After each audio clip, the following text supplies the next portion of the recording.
Start. It was a great act of service to this country that Jawaharlal ji introduced planning in this country. But planning that was introduced did not achieve what it had to achieve. Planning is good, but when it goes astray, it does more harm than good. I cannot say we have made no progress. We have made progress.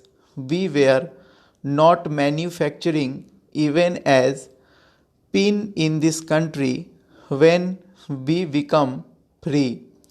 Even the spindle to the spinning wheel had to be imported. That position has changed, and we are producing not only steel, aluminium, or all the materials of the railway or sugar machinery or electric machinery. We can even produce a steel mill now. But with all this advance in heavy industries, the dissatisfaction today is much greater than we became free. While prosperity in some sections has increased substantially or even perceptible when it is compared to the progress made by the affluent people, there is a great dissatisfaction because their expectation, which is not very high in my view, is not fulfilled.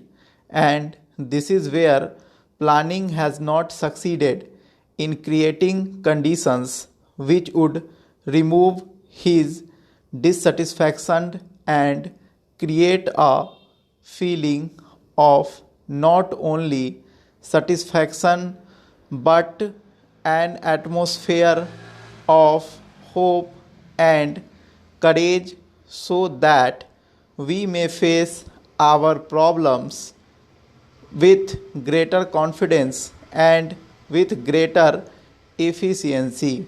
Heavy industries are necessary to some extent, especially in items like the railway materials or electric machinery or other machinery or steel or aluminium or metals or mechanics required for these purposes.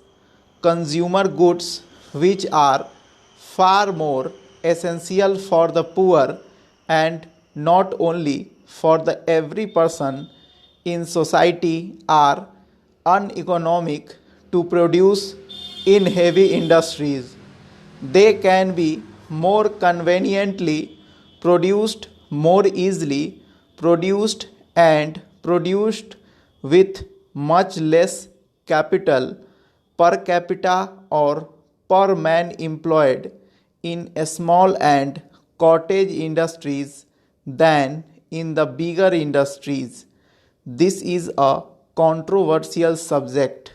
In a heavy industry, to employ one man requires a capital of anything between rupees 25,000 and rupees 1,50,000, whereas for cottage industries the investment per person employed would not exceed rupees 500. It may be less than that in many cases, and the employment problem in this country is a most serious problem because without removing unemployment we can never bring in happiness for our people. Therefore, we must fight in it on a war footing. para change. All this requires full attention and a change in attitude to planning as regards priorities, also as regards methods. All this has happened because we began to imitate the West and the Western affluent methods. They are good for them, but they are not good for us.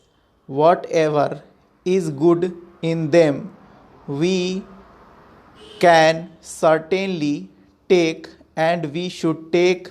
We cannot think we know everything and we have nothing to learn. We have much to learn from every person. The wisest man has to learn something from even a child. We have to learn a great deal from the whole world, and whatever we learn must be based on our foundations of culture, requirements of society, and our genius. This we have almost forgotten. This is the greatest misfortune of all of us. This we have to remove, and unless we get back this pride in our own basic culture and in our way of life, I am afraid whatever attitude we may keep, it will miscarry. Any task can become successful only if it is taken up with a right attitude, in the right perspective, and with right means. Efficiency can be defined as the skill with which you can perform a task with the least labor, with the least expenditure of money, and with maximum contentment of doing it and of producing right things. Now, if you examine any task with the background, I am quite sure there will be little scope for disagreement. Our planning is thought in terms of large expenditure of money because we thought more of heavy industries. We should have attended to it first. Of course, major irrigation works are necessary. As a matter of fact, I myself have something in view which perhaps requires an expenditure of about rupees 15,000 crores for making canals in the north and in the south, which will be horizontal, connecting them with vertical channels with all rivers, so that we have a waterway system which will even be cheaper than the railway system, and no dearth of water for any irrigation throughout the country.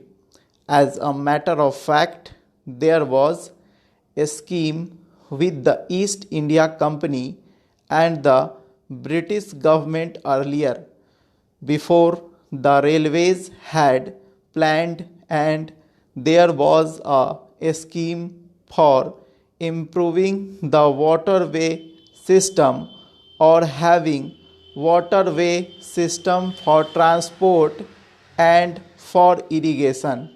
But they found that if that was taken up, they will have very little to import from England, and therefore they decided in favor of railways, where everything was imported from the Britain. Stop.